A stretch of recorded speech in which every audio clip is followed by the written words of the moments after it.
dia itu proses kerjanya itu rata-rata sekitar 8 jam. Pasti kan kita kayak apa ya, kita itu mempunyai dugaan masa sih ini proses kerjanya itu 8 jam gitu. Nah dengan dugaan itu kita itu dapat apa ya, mengujinya dengan hipotesis itu sendiri. Nah buat teman-teman yang belum tahu hipotesis itu apa, hipotesis itu merupakan dugaan sementara yang dianggap benar. Itu dalam statistika, hipotesis merupakan pernyataan yang bisa diuji kebenarannya dan dapat menjadi jawaban terhadap suatu masalah, seperti suatu masalah yang dikaji. Nah, hipotesis statistis itu juga disebut setiap pernyataan tentang karakteristik atau suatu populasi. Nah, pengujiannya itu bisa beragam menggunakan hipotesis itu berisi parameter atau karakteristik dari populasi itu sendiri. Nah, jadi untuk pengujian hipotesis itu ada dua, teman-teman. Yang pertama itu ada hipotesis nol atau HO. Nah, kalau HO ini dia itu digunakan untuk menyatakan maksudnya, dia digunakan untuk menyatakan kondisi parameter yang baik. Jadi H0 ini itu asumsinya emang benar, tapi belum ada buktinya seperti itu. Nah biasanya H0 ini digunakan dalam notasi sama dengan, lebih dari sama dengan, sama kurang dari sama dengan. Nah terus kalau misal kita udah uji menggunakan H0, kita itu pasti akan menguji dengan H1 yang dimana H1 ini itu dugaan kedua atau klaim kedua ketika H0 ini tidak terbukti. Jadi kita tuh akan menggunakan H1 sebagai pembuktiannya. Nah H1 ini tuh secara umum dinyatakan bahwa hipotesis 0 atau H0 itu tidak benar. Yang seperti yang aku katakan tadi ya teman-teman. Nah buat H1 ini tuh dia itu ada tidak sama dengan, lebih dari, sama kurang dari. Kebalikannya dengan H0 tadi.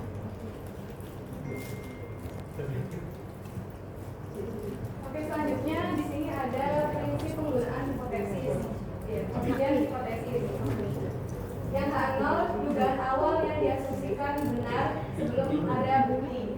Jadi H0 ini kayak ada dugaannya tapi belum tentu benar gitu. Nanti kita udah pasti menduga itu. Terus selanjutnya ada H1 yaitu dugaan bandingan yang akan diterima jika H0 ditolak. Jadi H1 ini fungsinya misalkan H0 itu ditolak. Hipotesis yang pertama hipotesis H0 itu ditolak, maka kita akan membuat H1-nya. Nah keputusannya tolak hipotesis H0 jika terdapat bukti yang mendukung hipotesis H1. Jadi H0 itu akan ditolak ketika H1 itu sudah terbukti. Jadi gini ya sebentar. Jadi kalau ada variabel misal ya, variabel tersebut berpengaruh. Kalau berpengaruh berarti dia tulisannya H1. Tapi kalau dia tidak berpengaruh dia tulisannya H0 gitu. Itu ya. Iya. Lanjut dulu. Atau dukungan hipotesis 0 atau H0 jika tidak terdapat cukup bukti untuk mendukung hipotesis 1. Biasanya juga H0 itu biasanya hipotesis yang ditolak. Pernyataannya nggak sesuai sama data penelitian kamu nanti itu biasanya H0. Kalau kalau H1 berarti dia dipakai berpengaruh. Biasanya kalau di dalam penelitian variabel ini berpengaruh signifikan sama variabel ini, itu namanya H1, H2, H3 dan seterusnya. Tergantung pada variabelnya berapa. Kalau nggak ada pengaruhnya berarti dia H0 ya. Next. Selanjutnya ada contoh prinsip pengujian hipotesis. Nah, ini misalkan seorang hakim sedang mengadili sebuah dugaan di pengadilan. H0-nya terdakwa dianggap tidak bersalah, tapi belum ada bukti yang benar. H1-nya terdakwa dianggap bersalah, nah jika ada bukti yang kuat. Artinya, hakim tersebut akan menolak H0 atau yang terdakwa tidak dianggap bersalah jika H1 itu benar. Jika bukti dari data tersebut sudah kuat. Intinya yang kayak tadi ya, dalam artian H0 itu biasanya yang nggak dipakai, yang harus tidak atau berlawanan dengan data yang penelitian itu. Kalau H1 berarti dia yang apa, yang berpengaruh, yang digunakan, yang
tipe kesalahan atau tingkat signifikan, yaitu sering dinotasikan sebagai alfa, dan sedangkan yang tipe 2 itu dinotasikan sebagai beta.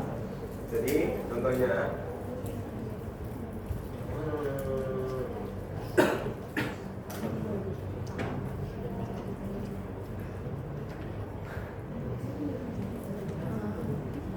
begininya, tipe kesalahan tipe 1 atau apa menolak H0 padahal H0 benar. Jadi contohnya itu seperti itu, orang salah padahal dia benar. Terus yang tipe 2 itu beta, itu menerima H02 padahal H0 salah, yaitu melepaskan penjahat. Ya, contohnya itu melepaskan penjahat padahal dia itu salah tapi dia nggak benar. Nah, tingkat signifikan apa itu probabilitas atau tingkat peluang untuk penolakan H0.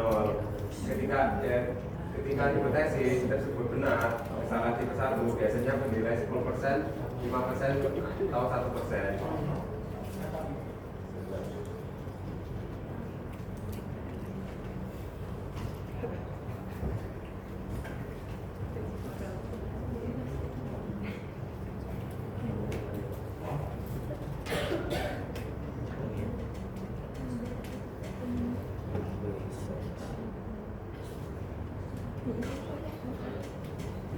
Nah, mungkin teman-teman bingung apa itu buat apa. Jadi apa itu tingkat signifikan, itu batas toleransi resiko dibuat untuk penelitian. Resikonya buat apa? Buat dia tipe 1. Jadi contohnya misal bayangan kalian kan pengadilan nih. Nah, dugaan awal 0H01 itu dugaan terdakwa dianggap tidak bersalah, sedangkan tuduhan tandingan atau H1 itu terdakwa bersalah. Lalu sebagai hakim, hakim tersebut mengambil keputusan, tapi keputusan itu bisa salah juga. Ada dua kemungkinan. Nah, tipe 1, hakim memutuskan menolak H0 jika terdakwa salah, padahal kenyataan H0 benar. Nah, sedangkan yang tipe 2 memutuskan menerima H01 jika terdakwa tidak bersalah, padahal kenyataan H0 itu salah. Dan disinilah alfa itu datang. Jadi alfa itu sebagai batas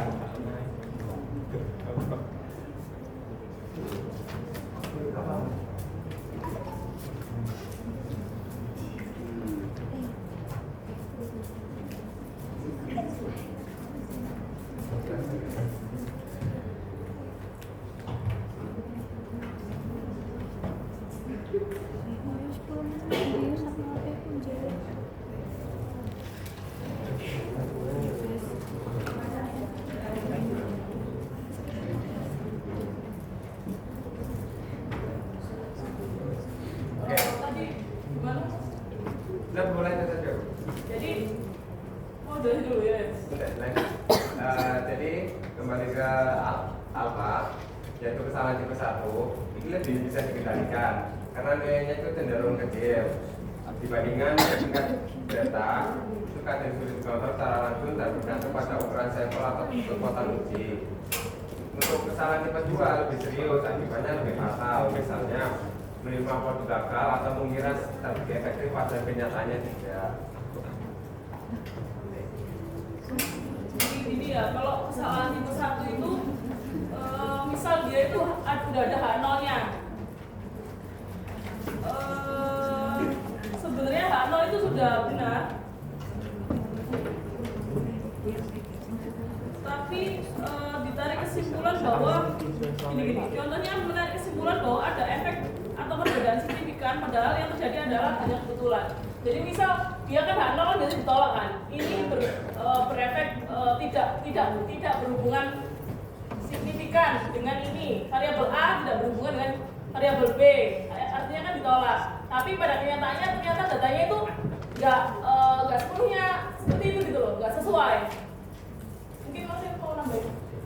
Kalau pemahamannya sampai gimana?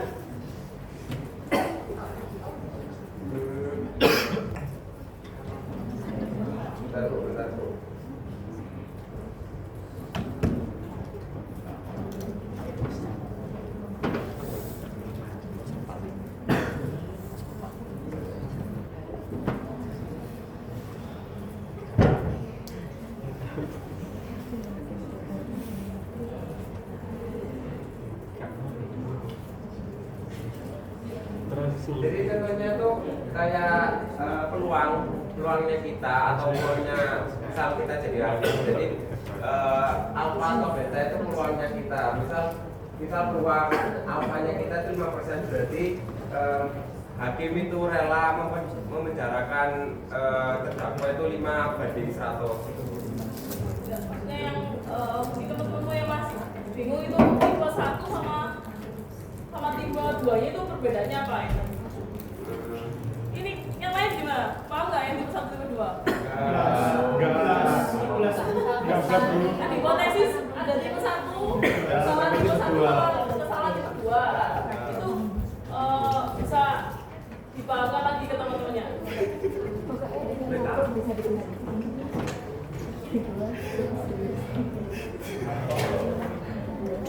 Namun secara umum kan kalau tipe 1 dia batasnya lebih kecil, bisa lebih dikontrol, dikendalikan. Kalau tipe 2 dia lebih fatal salahnya, penelitiannya, haknya.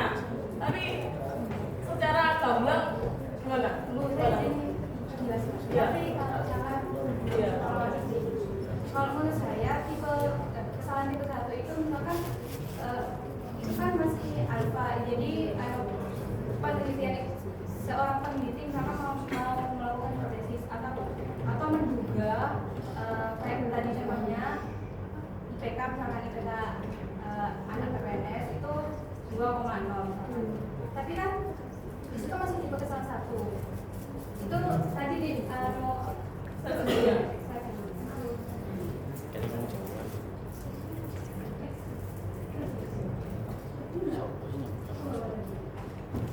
itu kan cenderung nilainya lebih kecil, jadi kayak itu masih sesuai dugaan peneliti. Nah, untuk yang beta itu kan disebutkan kalau sulit dikontrol. Nah, sulit dikontrol itu karena di tipe kesalahan 2 itu sudah dilakukan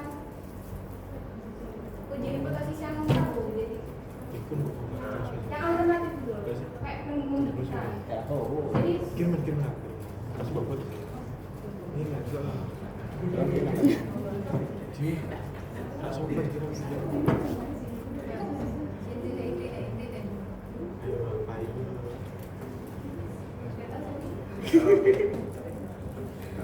Jadi karena lebih fokus ke data sampel yang materi sebelah itu lebih fokus kepada apa, jadi kita tetap fokus kepada kesalahan tipe 1 karena ini dapat dikontrol dan mudah.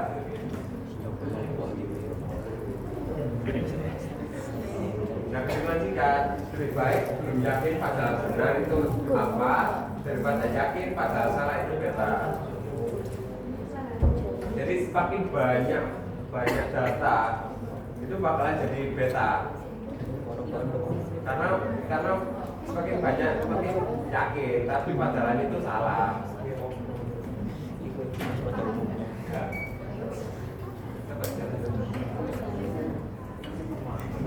Kalau menurutku ya, kalau yang kesalahan tipe 1 ini kalau misal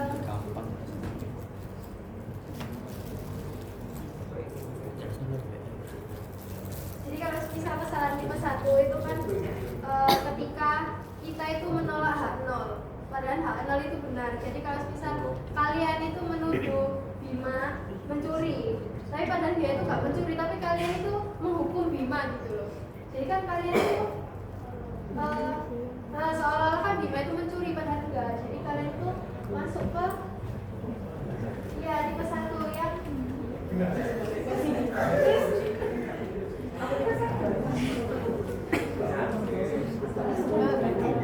Kalau yang tipe 1 yang apa itu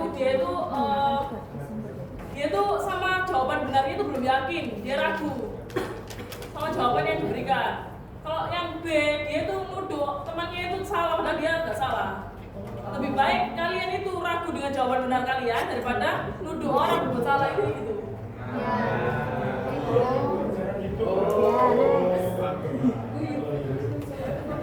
Nah, contohnya, contoh, misal Arnold itu peralatan panjat tebing nampak aman. Nah, tipe kesalahan 1, nampak berpikir bahwa peralatan panjat tebingnya mungkin tidak aman, padahal sebenarnya aman. Karena kesalahan tipe 2, kenapa berpikir bahwa peralatan panjat tebingnya mungkin aman padahal sebenarnya tidak aman. Nah, probabilitas kenapa berpikir peralatan panjat tebingnya itu tidak aman padahal sebenarnya aman. Sedangkan probabilitas apa yang beta itu probabilitas apa berpikir peralatan panjat tebingnya itu mungkin aman padahal tidak aman. Nah, kasus ini kesalahan dan konsekuensi yang lebih besar adalah kesalahan yang kedua. Ya, terjadi gini, kalau hipotesis itu kan biasanya kan ditolak ya rata-rata. Tapi kan itu ada dua tipe ternyata.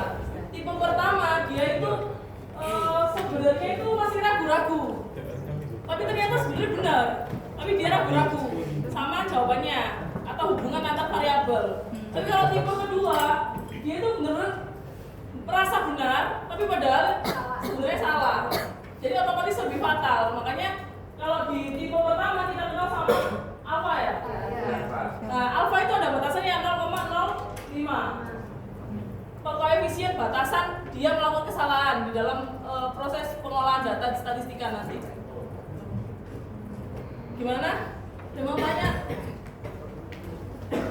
Ini udah ini sih kalau yang penjelasannya kesalahan tipe 1 2 ini. Contohnya tadi kan apa ya tadi ya? Nah, apa itu tadi kan berpikir bahwa peralatan yang dia bawa untuk camping misalnya, camping atau kalian bawa apa biasanya kalau acara-acara? Grill Acara di PPNS saja, misal kalian kan sudah semester 3 kan bikin acara. Biasanya apa yang disiapin tuh? Yang penting banget. Proposal uang. Lighting. Kalau itu proposal tadi ya. Terus misal siapa Bima ini bikin proposal nih. Bima ini yakin bahwa proposalnya kayak aku ragu deh, ini bener gak ya gitu. Bener gak ya gitu. Itu dia masuk ke tipe pertama, tapi padahal ternyata proposalnya sudah bener, gak ada yang perlu direvisi lagi. Tapi dia gak yakin aja, itu namanya kesalahan tipe pertama. Ada keraguan-raguan di dalam Bima, padahal dia sebenarnya benar, cuma karena ragu ya jadinya H0 yang tetap H0 ditolak ya. Kalau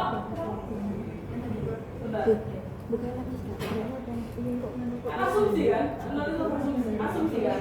Nah kalau tipe kedua itu misal Bima udah bikin proposal nih, dia yakin 100% datanya sudah sesuai semuanya, ternyata malah ditolak, malah salah, akhirnya ditolak. Yang pertama, Bima itu benar tapi dia ngerasa salah, makanya dia ragu-ragu. Yang kedua, Bima bikin proposal itu sebenarnya salah fatal gitu, tapi dia bilang yakin kalau ini nanti benar, terus percaya sama aku gitu. Paham ya? Ini tipe 1 sama tipe 2-nya. Makanya biasanya yang dipakai adalah yang ada toleransi untuk apa ya? Makanya ada batasan 0,05.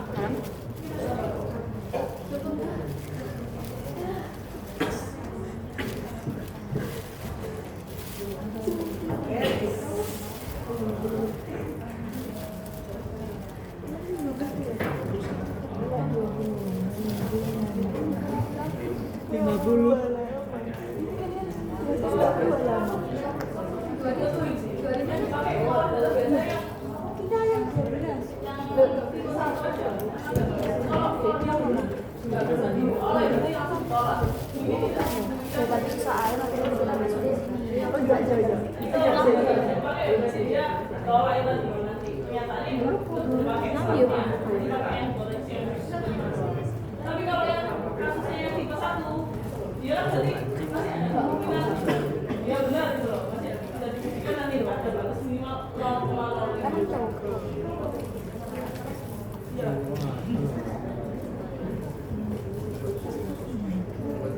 Nanti ini ya, videonya kan sama sih ke video lagi. Ya. Oke, nanti yang video kan taralat ya, pertemuan sendiri-sendiri besok tak bahas sedikit. Kan kita ada sekarang 13 ya? 13 kelas itu masuk kelas D kemis besok masih masuk, masukin kelas ini aku sih utang video ya, nanti salah satu bikin video atau penjelasan utang pertemuan kalian penjelasan.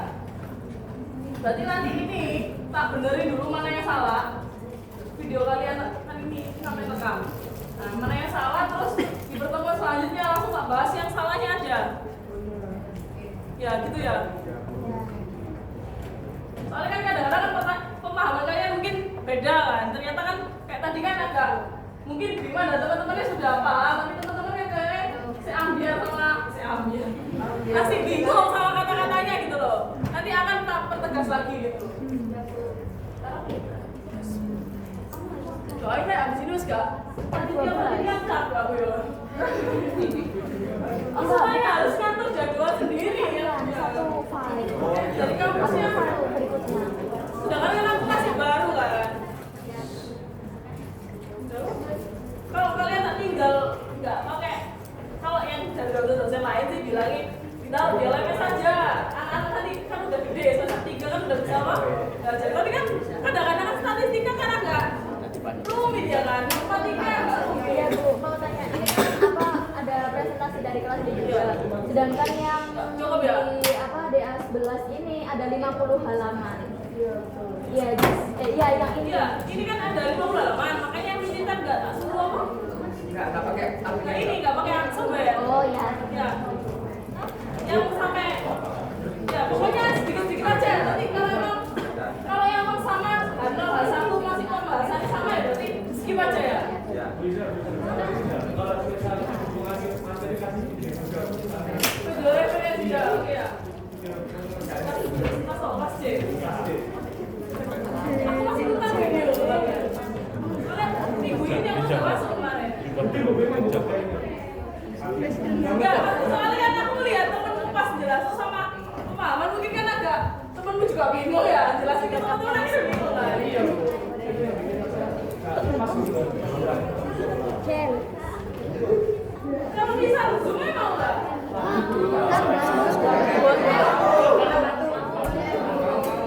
Bu, mending kita zoom daripada nggak kelas sama sekali. Iya, sudah. Oh, zoom. Kayak apa? Jadi gini, enggak. Nanti yang tak masukin deh. Di apa? Di UAS ya. Hipotesis 1. Hipotesis 2, ANOVA sama C-square udah, patok. C-square. Oh, materi selanjutnya. Uji, materi selanjutnya. Kan kalau menurut kalau Pak Alma itu kan nanti ini pertemuan terakhir kita kan nggak materi, tapi Latihan. ulas ya, ulas atau kuis ya. Nah itu nanti tak bikin untuk menjelaskan KB ya, sing mau ternyata nggak jelas, jelasin gitu ya. Iya benar Bu. Nah kemarin itu kan tak tonton santai karpet. Kalau kelas sebelah ya, semua dibahas. Lihat tuh bukumu kan 800 halaman tuh. Bukumu statistika apa translitan. Aku pun sebagai dosen materi ini kayak gini A sampai Z dikira jurusan statistika ya kan. Nah, makanya aku pikir harusnya MP gak dapet semuanya gitu loh. Yang dipakai kan uji ini toh nanti hipotesis, terus ANOVA itu kan buat ngolah. Nah, wis uji-uji toh sing tak ini. Nah, kenapa tak suruh video nanti tak benerin pas waktu aku masuk kalau ada yang salah. Jadi semester ini nggak usah yang interval nggak tak masukin langsung ke pengujian.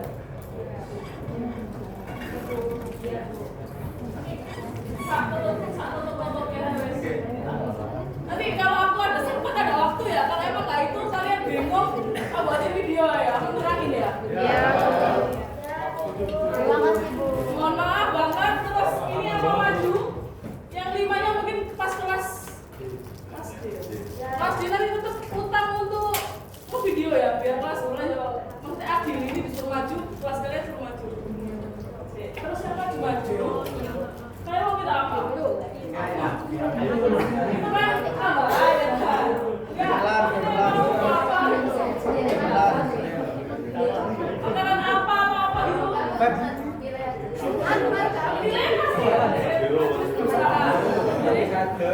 Terserah Ibu, yang Ibu terima apa? Apa Feb? Harga Feb? Oh, Feby mah sushi. Sushi. Apa? Salah budaya. Febri kok ada lama. Gini, menyesal Febri. Gini kok. Nanti kalau yang maju kita kasih tambahan hadiah. Makasih ya, nanti kita buatin video kalian ngaku ya. Tapi nggak enak nih sebelum kalian ujian, tinggal ada videonya ya. Iya, Bu.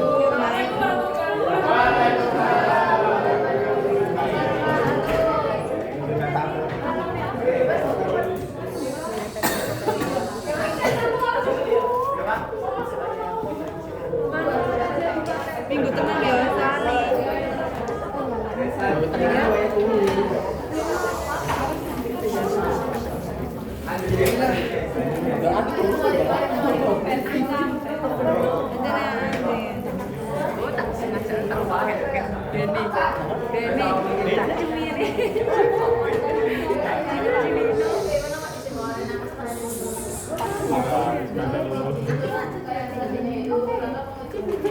Bulan aja deh.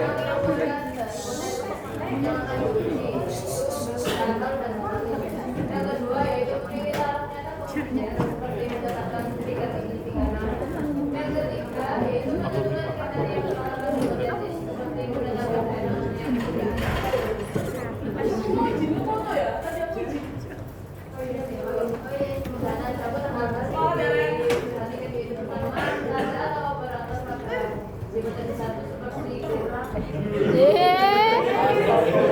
Ruben pasti.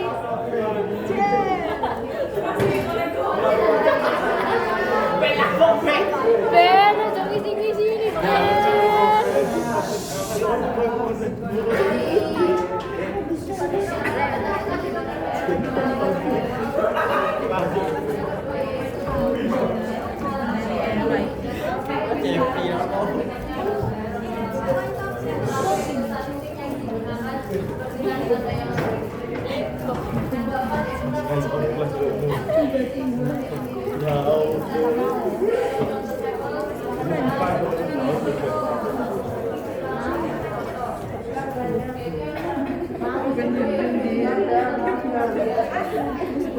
yang kelima terakhir mengambil keputusan dari representasi hasil pimpinan tahunan. Nah ini contoh singkatnya, yaitu pertama tentukan H0 dan H1, terus pilih alfa misal diuji ketika tingkat signifikan atau batasannya misal 5%, 10% atau 1%. Terus tentukan kriterianya itu batas atau peta daerah kritis. Jadi kanan kirinya itu berapa? Tapi itu hitung uji statistik itu pakai rumus Z atau rumus T. Tabel T atau tabel Z. Lalu ambil keputusan ditolak atau diterima. Lanjut. Nah ini ada kurva lonceng atau peta wilayah, gambar seperti gunung, yaitu peta kebenaran. Jadi yang tengahnya tinggi itu, yang paling atas yang tinggi itu daerah aman atau wajar, yaitu sedangkan yang pinggir ekor merah itu daerah kritis. Kalau hasil hitungan kalian itu jatuh di merah, berarti data tersebut itu aneh atau signifikan. Jadi H0 yang ditolak. Aman.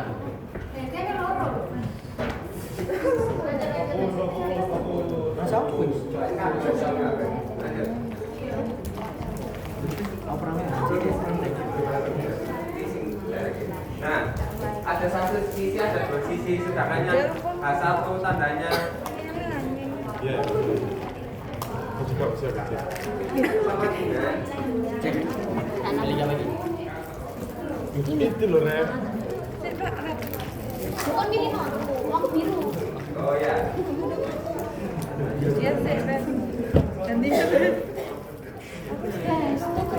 Ya ayo 30 menit memoriku sing sakno. Wis mari ta. Lo jalan sampai akhir. Aku ramal gini. Jalo, itu so. Ayo, jadi aku mau. Gantian gini sih. Mari. Oh ya. Oh, kalau H1 kita tanda tidak sama dengan merahnya ada di kiri Apa dan kanan. Jadi merahnya itu ada di kiri dan kanan. Jadi menggunakan dibagi dua apa dibagi dua. Sedangkan kalau H1 kalian itu lebih dari atau kurang dari, berarti merahnya kalian di satu sisi aja. Kan setiap soal kan bakalan beda. Nah, contohnya ini kriteria penolakan salah nolnya tadi lebih besar dengan berarti penolakan berada di kurang dari Z apa. Kalau satunya kalian itu mu-nya lebih kurang dari mu 0, berarti sama. Terus digambar. Itu gambarnya di kiri dan di kanan bawahnya kalian, yang kanan bawah itu contoh penolakan darah penolakannya. Terus jika nolnya kalian bikinnya kecil sama dengan dari mu 0, berarti penolakannya di sebelah kanan. Ya Allah, aku turun Nah, kalau kita 0 sama dengan mu sama dengan mu 0 sama H1 mu-nya itu sama dengan tidak sama dengan dari mu 0, berarti pakai yang atas, yang dua daerah penolakan. Rumusnya itu tergantung. Jadi rumusnya itu buka korong rata-rata dikurangi dari mu per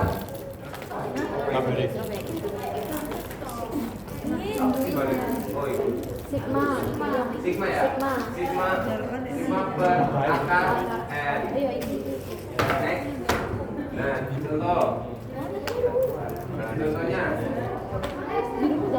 Oke, next.